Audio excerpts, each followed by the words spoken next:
dan tahun depan ada kesini lagi gitu. Kita di daerah aja. Karena kalau bapak ada sini berarti tidak ada banjir kan itu pak. Itu pak ya pak, solusinya pak. Terima kasih.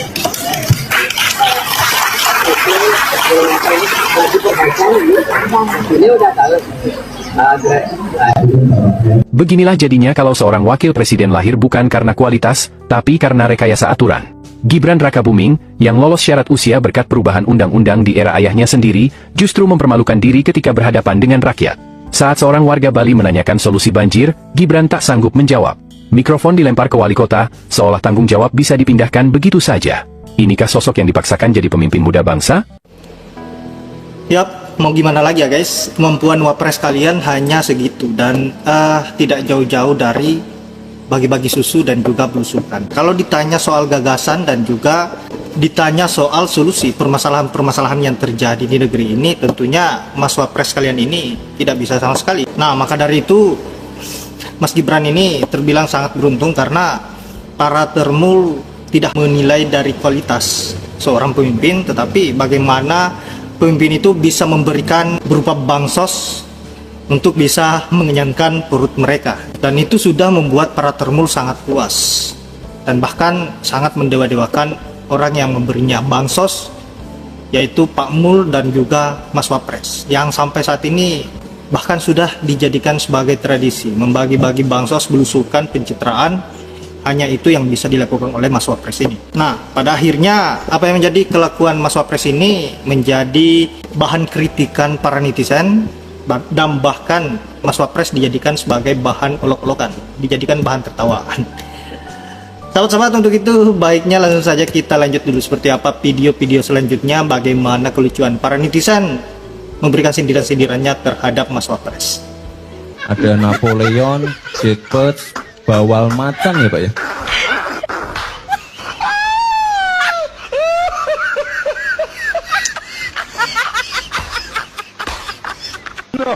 Napoleon, bawal macan,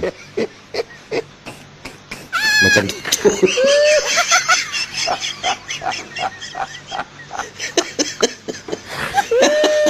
Ya Allah ya Rabbi, entahlah, habis bahannya. Bukan kaleng-kaleng memang bapak ini.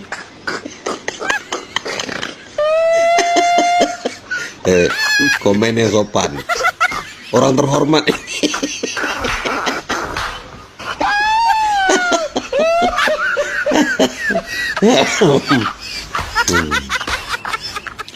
Kira kerapu aja ada kerapu macan, rupanya bawal macan ada juga.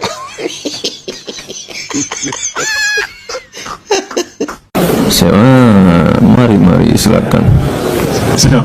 Terima kasih izin Bapak Wapres hari. Kami izin memperkenalkan diri.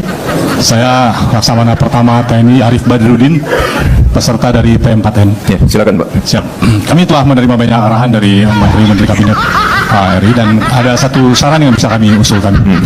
Yang pertama, kami belajar tentang geopolitik di Lemhanas. Kami berharap agar kepemimpinan geopolitik Indonesia ini bisa kembali. Gibran ini ya kan ya anak internasional gitu loh, ya kan pergaulannya level dunia, gitu kan ya, pengetahuan level dunia.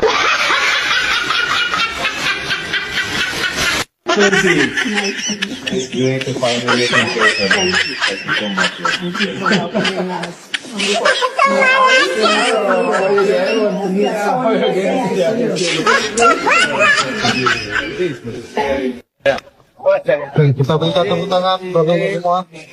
Wah, mana nih? Itu Pak.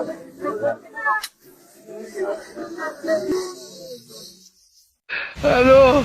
Mas Gibran, kalau Anda hanya ketemu ojol, bagi-bagi bansos, saya minta Anda mundur atau dipotong gaji seperti DPR. Ingat loh, sekarang masyarakat lagi banyak tuh, 17+8, ada kemarin lagi 7 lagi. Apa yang dilakukan Gibran? Harusnya bantu presiden, bukan sibuk nggak jelas seperti ini. Ingat, Gibran itu digaji rakyat, bukan digaji oleh para pendukungnya. Jadi saya minta sekarang presiden dan wakil presiden, terutama wapres ini, kalau nggak mampu ya sudahlah, nonaktif aja atau mundur. Jadi udahlah ya, SMP aja nggak lulus, bapaknya pun ngaku kuliah di UGM, dari mana? Ada videonya, IPK saya di bawah 2. Dia nggak tahu kalau IPK 2 ya lu nggak bisa kuliah. Deo karena dia tidak kuliah nggak ngerti kalau IPK di bawah 2 itu tidak boleh kuliah, alias Deo. Udahlah, saya kenal dia lihai ngomong, walaupun ya tukang bohongnya sangat. Dia bukan berbohong, dia tukang bohong. Kalau tukang tuh otaknya udah aturin ngebohong, dan ngebohong tuh bukan suatu yang memalukan atau dibalik. Jujur itu tidak penting. Jadi simpel, nggak ngadepin orang begitu pakai analisis, udahlah getok kepalanya baru kelar. Karena mindsetnya Gimana Leyo jabatan sekelas wakil kepala negara lho cah. Lah kok mek ngerti gawe blusukan trut pasar. Nukoni sayuran. Terus trut pos kampling ronda blusukan ki opo? Yo. Lah ngono ki yo mending ngongkon Pak Camat ae lah ngongkon blusukan trut pasar trut pos ronda yo Polres, Kapolres ngono kuwi, Kapolsek. Yo kok ra eman-eman jabatan sakno gedene. Pendukungnya wis do kalang kabut golek penggawean. Padha arep-arep ngenteni 10 juta lapangan pekerjaan, lah kok malah sing janjeni lapangan kerjaan malah turut pasar, turut pos ronda iki kayak golek opo, jan taek. Aku wis ora percaya nek aku lek sampean kon milih cah kuwi wis aku tenan. Wis ora percaya aku tenan. Ya, oke teman-teman, kembali lagi bersama saya di channel ini. Teman-teman, di mana tadi kita telah melihat dan telah menonton cuplikan video yang sangat begitu menarik tentang permasalahan kasus ijazah palsu Joko Widodo. Jadi teman-teman, di sini mari kita lihat bagaimana perkembangan kasus ijazah Joko Widodo. Di sini mari kita lihat apa yang menjadi tanggapan dari para netizen tentang cuplikan video tersebut. Nah, teman-teman, di sini disampaikan di sini kebohongan itu ada batasnya, tapi kebenaran kekal abadi untuk selamanya. Jadi, sangat lucu ataupun lucu banget drama ini ya. Banyak orang pintar mendadak blon gara-gara membela yang salah. Jadi teman-teman, diteruskan di sini, kebenaran akan menemukan jalannya sendiri, cepat ataupun lambat. Jadi teman-teman, di sini disampaikan lagi bahwasanya tuntutan jaksa yang ternyata tidak terbukti ya, maka nama terdakwa harus diperlihatkan ataupun direhabilitasi, dan negara harus memberi ganti rugi jika Indonesia negara hukum dan demokrasi. Ya, di sini teman-teman diteruskan lagi, Jokowi itu takut ya kalau misalnya ijazahnya palsu, jadi nggak berani terbongkar kasusnya itu. Jadi di sini teman-teman, penasehat ahli kepolisian tidak netral, kelihatannya pro dari Joko Widodo. Nah, seterusnya teman-teman, di sini Pak Haryanto, kamu ini kelihatannya blunder bingung dan sudah kelihatan kamu sebagai pendukungnya si Jokowi. Nah, selanjutnya teman-teman, di sini sudah pasti nipu, tangkap aja tuh Jokodok. Jadi bela kebenaran, jangan bela kesalahan ataupun kejahatan, nanti azab menunggumu, dan percayalah hal demikian. Diteruskan lagi di sini, kawan-kawan semua, Pak Haryanto ini ngaku jujur, namun faktanya dia memalsukan laporan harta kekayaannya kepada KPK. Jadi Haryanto demi Tuhan tidak membela Jokowi, tapi demi duit dan jabatannya sendiri ataupun membela Jokowi. Nah, udah tua, gak mau jujur, nanti kalau kena azab baru menyesal ya. Haryanto Sutadi bukan staf penasehat ahli kepolisian. Pak Haryanto Sutadi Bazar, ternak Joko Widodo, Pak Arianto tadi, Pak Nasura, pakar hukum yang benar-benar pakar hukum, yang cerdas, jujur, hukum ditegakkan di Indonesia ini. Nah, teman-teman, energi negatif yang terus terjadi di negara kita juga salahkan alam akan bereaksi dengan bencana yang akan menimpa kita. Ya, di negara Konoha ini, siapa yang kuat, dia yang menang walaupun tetap bersalah. Nah, Arianto emang pengecut, pembohong, harusnya itu perlu untuk diseret. Jadi teman-teman, seterusnya di sini Lok masih ia merasakan ucapan salawat kepada penjunjung Nabi kita Muhammad SAW pasti sadar. Jadi dengan banyaknya bencana alam yang akhir-akhir ini ya banyak terjadi di negara kita, penyebabnya antara lain karena banyaknya kezaliman dan ketidakjujuran di antara kita. Jadi mantap rakyat Indonesia tidak bodoh ya. Sudah tahu soal arah isu ijazah aspal malu-maluin. Jadi teman-teman semua, para penegak hukum, kepolisian, jaksa, hakim itu kan dibayar pajak rakyat, tunjukkan dong kinerjanya, jangan seenaknya saja.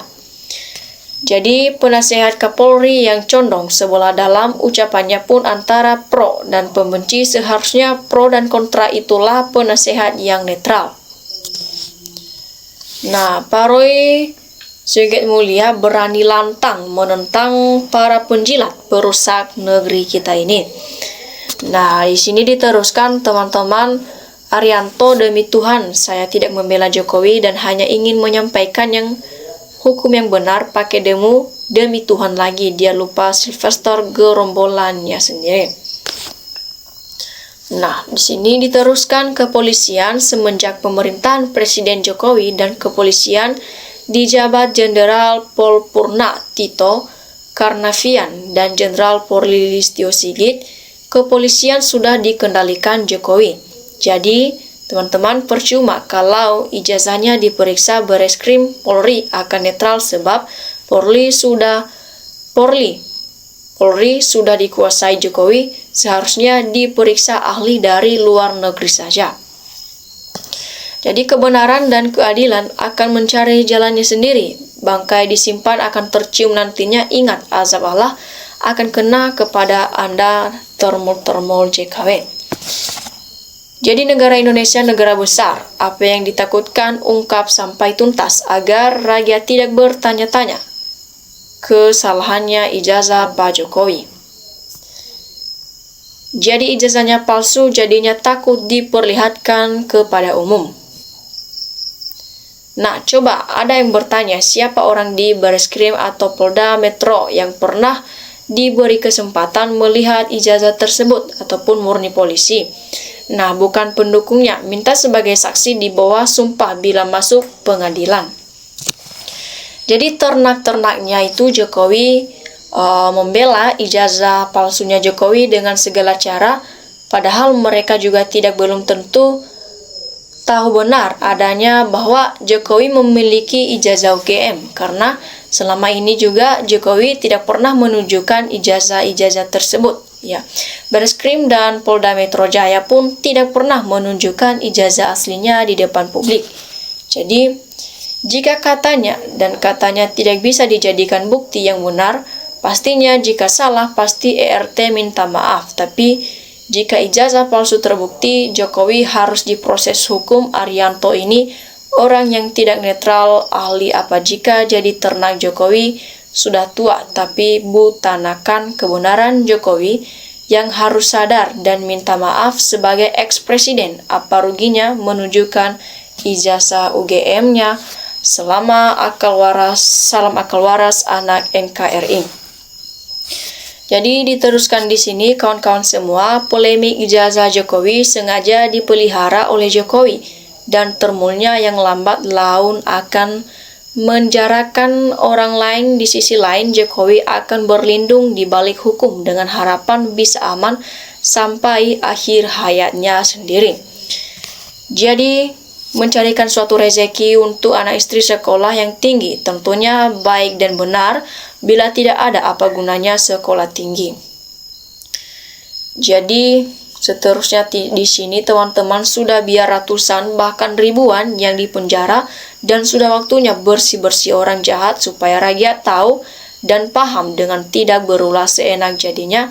Tapi janganlah pernah Jokowi yang di pojokan turai panci bagaimana dengan kebohongan yang membuat gaduh negara, maka segera dipenjarakan.